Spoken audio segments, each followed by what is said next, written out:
Hi, I'm Kathy with Canyon Walker Connections, and I do work between the church, the Christian church, and the gay Christian community, and also the gay community. And what I'm hoping to bring to you today is just some insights from the past 10 years of working within the gay community. Some things that I wish that I had known 10 years ago. It might have made me a kinder person and a more understanding person. So who I'm talking to is actually people just like me 10 years ago. If you had asked me would I see gay people in heaven, I would have hedged. I would have eventually given you the kinder version of no. And I would have believed that from what I was told, not from anything I studied, and certainly not from any relationships I had. It's just how I understood it to be. And the problem happening right now is the gay community is getting a message of hatred and intolerance from the Christian community because we're allowing the very noisy voices on the edge to speak those words, those messages of God for us. We've ceded our voice. And here we sit in the middle, and most of us are fairly passive about our stance, and we're incredibly silent. So what the gay community hears is those horrible messages that are not messages of Jesus' love.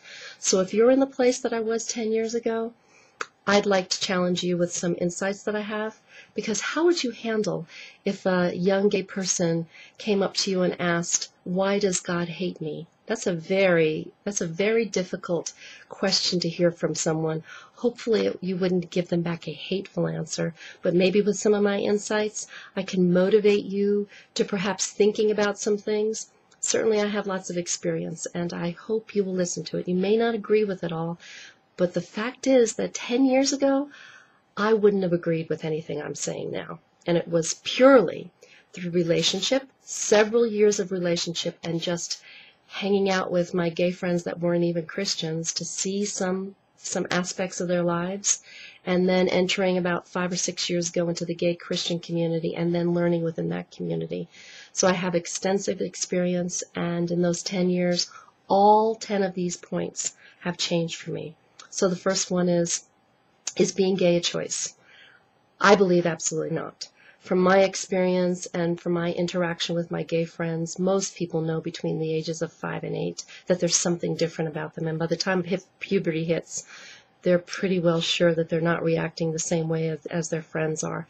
And before sexual thoughts are ever formed, orientation is pretty well set. I never chose to be a heterosexual. I never remember choosing to be attracted to, emotionally attracted, romantically attracted, or sexually attracted to just men. It's just the way I was born. Are there gay Christians? My goodness, I know over 1,000 of them.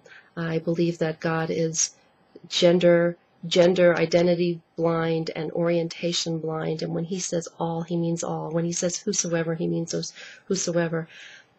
If I get to judge my friends by the same way I judge my heterosexual friends, I look at profession and do they follow God, and are there fruits of the Spirit, and are there changed lives? Yes, all of those things are happening in the gay community, except if you are part of your checklist is that they change your orientation, you will be sorely disappointed because that does not happen when someone becomes a Christian. Are there loving long-term relationships within the gay community? Absolutely. I know friends that have been together 45 years, and the fact that gay relationships can stay together without the benefits of marriage and legal documents and family and church support so surprises me. I mean, as heterosexuals, we have to ask ourselves how many times would we have walked out on our spouse if we didn't have all that support. So the fact that there's even loving, long-term, committed relationships within the gay community, my goodness, I applaud you. Yes, I see it. I love you to read on my blog site about the Dutch marriage study that's often used within Christian environments and conservative churches to tell us that gay men can only have, within the first year and a half of relationship, will have 8 partners. These are based on absolute lies. You can pretty well be sure that if you see a study coming out that is completely against monogamy in the gay community, just look at those statistics, dig into the research, see what the studies are about. I've done all this work. When I see those things, my brain just says lie now. Please read that part and several posts on my blog site. Homosexuality in the Bible. All instances where the word is translated as homosexuality in the Bible are extreme conditions: rape, prostitution, sex slaves, and also sex within idolatrous worship within temple practices. I could go into this and we would disagree on many points. My main encouragement to people is pick up your Bible, pick up a concordance only, go read those scriptures in context and be shocked. Because when I read them in context and spent several days studying this on my own, I came out not only angry, but deeply hurt that the impressions that I had of people were completely unfounded. I also am concerned that there's very few models of moral behavior, moral Christian behavior to our gay youth and to gay Christians. We need more models within our churches. There are models in the affirming churches, but we give young gay Christians two choices. You either pretend to be heterosexual for us, or celibate, or you get out. Those are not good options. You will cause either depression, internal shame, or a life of rebellion. So please consider that. When you deny orientations of someone, it's destructive. Sexual orientation is not a behavior. It is an orientation. Homosexual people are a class of people. They're not behaviors. It's not something you change like lying and cheating and adultery. I hear those things all the time. When you change bad behaviors in a life, you can expect a life benefit. When you ask a gay person to deny who they are, you will get some bad things that happen on the side. You'll get depression. You'll get alcohol and drug abuse. You'll get all kinds of bad behaviors from asking them to deny who they are. Reparative therapies programs like Exodus. I have never met anyone that went to a reparative therapy program as a homosexual and came out as a heterosexual. Sometimes they come out living as heterosexuals or celibate or in denial of who they are. But I know leaders, I know hundreds and hundreds of people have been through these programs. Not once have I met anyone that has actually changed orientation. I tried to go to an Exodus conference last year.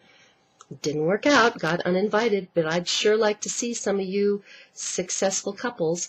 And some of you successful couples, my reality on that is that they are bisexual. People are indeed bisexual. It doesn't mean they're equally attracted to men and women. It just means somewhere between 0, which is heterosexual, and 6, which is strictly homosexual.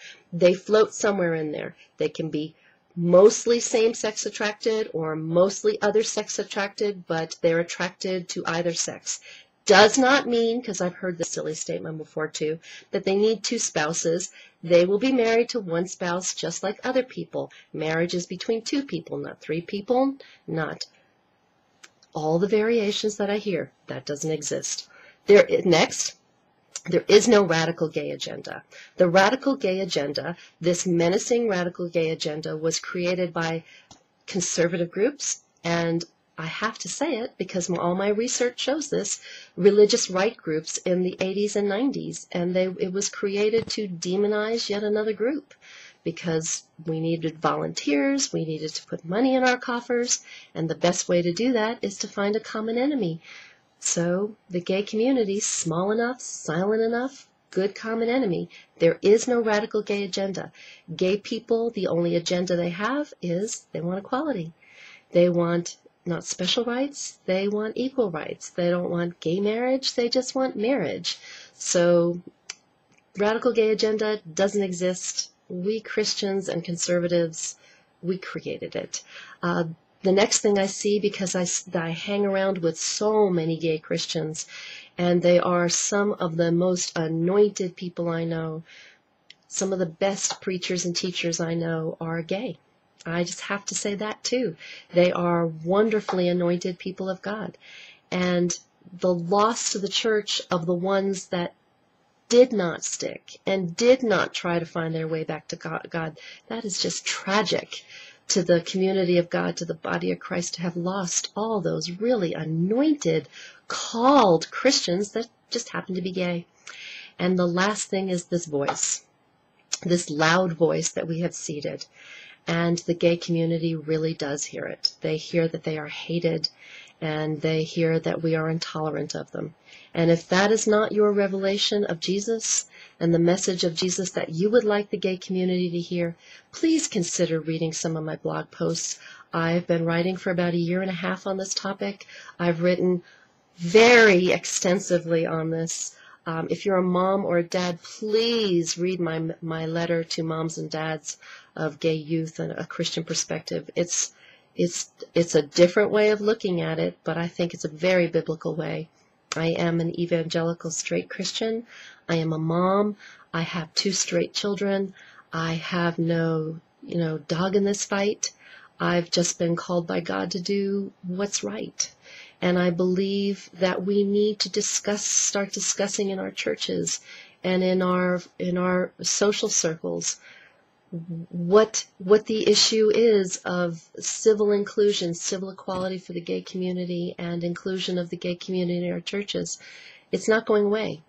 This is the biggest civil rights issue we've had in the last 10 years and probably the next 10 years. So it's not going to go away. And I would really encourage you to not let your voice stay silent and not let your love of Jesus and your expression of God to be passive. Please get involved in this. Contact me, Kathy at CanyonWalkerConnections.com. I will engage you. I can be very, very reasonable in this conversation. I'm just like you. I was where you were 10 years ago. I would love to help you to understand the issues in this. So read my blogs, contact me, and the best things I can say is go befriend your gay neighbors, go befriend your gay co-workers, the gay family that you see that you know is a church that's not coming out. Just start talking to people, and in relationship, you'll make some progress too. Just humans. Find the commonality. And if they're Christians, there's tons of commonality there. Find the Jesus that you both love and start building relationship. It's going to change you. It changed me. I'm Kathy with CanyonWalkerConnections.com, and I really appreciate you listening to this. Please consider my experience and my insight and the passion and the heart of Jesus that I have in me for this community. Please listen. Please speak. Because you know what? Those other people, they don't speak for me. And I'll bet you anything, they don't speak for you either. Thank you.